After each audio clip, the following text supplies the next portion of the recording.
اور اگر آپ وہ ہماری انٹرسٹ ریٹ کی سلائڈ پہ آ جائیں عمر، جو ڈیمونسٹریٹ کرتی ہے کہ پاکستان میں انٹرسٹ ریٹس کتنے کم ہوئے in comparison to other countries, تو آپ یہ ہم نے ایمرجنگ مارکیٹس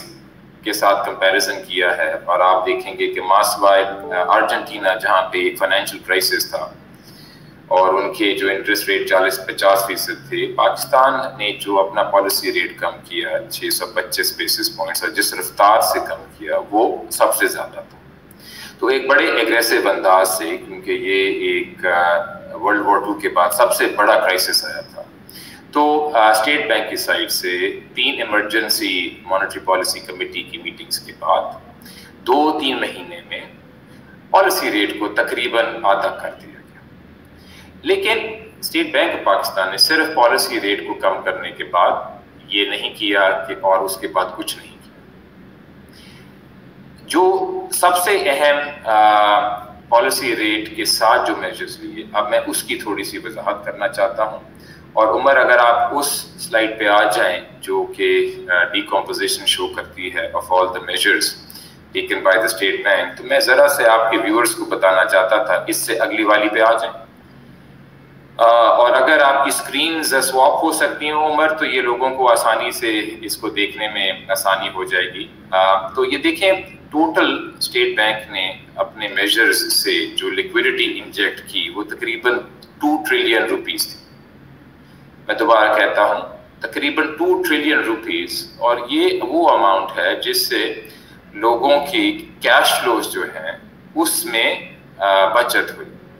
اب سب سے اگر آپ نیچے دیکھیں، وہ ہے صرف امپیکٹ جو پالیسی ریٹ کم کرنے کی وجہ سے انٹرسٹ ایکسپینس میں جو کمی آئی، اس کا تقریباً 1% of G D P impact ہے. لیکن جو ایک بڑی اہم چیز ہے وہ یہ دیکھیں کہ اگر ٹوٹل امپیکٹ تقریباً 5% آف جی ڈی پی کا ہے، تو باقی جو 4% آف جی ڈی پی ہے وہ ان کوانٹیٹیو ایزنگ میجرز سے ہے جو لیے گئے، جس کی وجہ سے بزنسز اور ہاؤس ہولڈز کی جو ان کی بیلنس شیٹس اور کیش فلوز ہیں اس میں ریلیف آئی. اس میں جو آپ نیکسٹ بار دیکھ رہے ہیں اورنج میں، وہ تھا پرنسپل کی ایکسٹینشن کا پروگرام، جس سے 1 سال کی والنٹری بیسس پہ ایکسٹینشن دی گئی. تو اس میں آپ دیکھیں گے تقریباً اس سے بھی زیادہ ریلیف ملی جو پالیسی ریٹ کم کرنے سے ملی.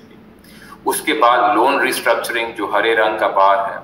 اس میں آپ دیکھیں گے تقریباً 250 ارب روپے کی ریلیف ملی. اس کے بعد جو بار پرپل میں ہے وہ ہماری روزگار ری فائنینسنگ اسکیم، جس نے سستے انٹرسٹ ریٹ پہ ان کمپنیز کو قرضہ دیا جنہوں نے یہ کمٹمنٹ دی، اور یہ مانیٹر ہوئی کہ وہ ورکرز کو لے آف نہیں کریں گے. اور اس کے بعد سب سے اوپر جو ہے چارٹ نیلے میں، وہ ہے جو ہم نے نئی انویسٹمنٹ کو نہ پوسٹ پون کرنے کے لیے اسکیم دی، جس کا نام ہے ٹرف. اور ٹرف میں تقریباً 450 ارب کی نئی انویسٹمنٹ پہلی دفعہ. اور یہ بھی ایک اسٹیٹ بینک کی اسکیم تھی کہ جس سے اسٹیٹ بینک نے کمرشل بینکس کو کہا کہ ہم آپ کو لیکوڈیٹی دیں گے،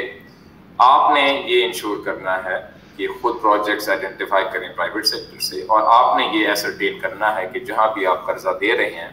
یو آر سیٹسفائیڈ کہ اس کریڈٹ کوالٹی پہ آپ اس پہ سیٹسفائیڈ ہیں، کیونکہ ہم نے ہر بینک کے نان پرفارمنگ لونز اور ان کی ایسٹ کوالٹی انڈیکیٹرز کو قابو میں رکھنا ہے. تو اب کہنے کی مراد یہ ہے کہ جب کرونا کی وبا